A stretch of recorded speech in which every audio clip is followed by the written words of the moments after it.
Hello everyone, welcome. This is an introductory video for the Myofascial Release series, each video focusing on a specific part of the body.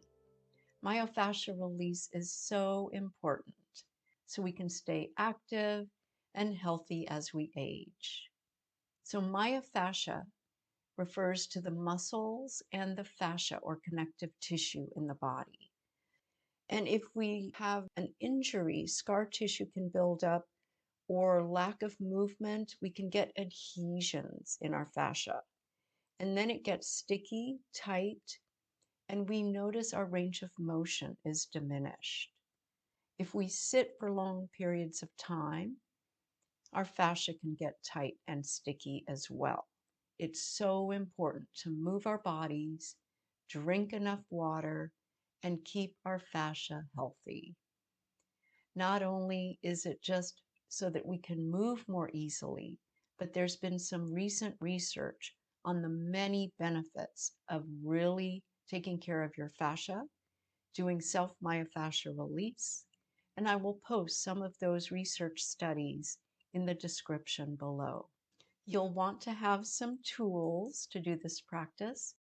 So behind me, you might notice I have some props, 2 yoga blocks, a long foam roller of a medium density, and a shorter foam roller that is a softer density.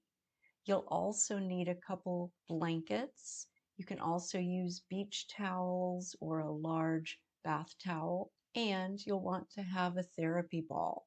You can have a variety of therapy balls, but even a tennis ball can be sufficient.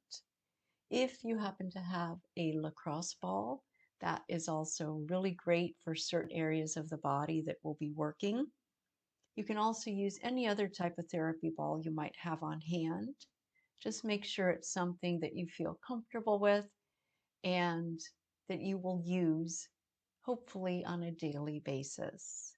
So once you get into the myofascia, you begin to release the tension, the stickiness, and as the fascia releases, it is able to expand and draw water from other areas of the body.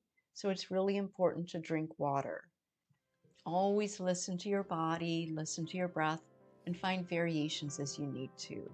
I look forward to seeing you in our first lesson, in the first video, where we'll be focusing on the head, jaw, and neck area. And remember, be sure to subscribe. Thank you. See you soon.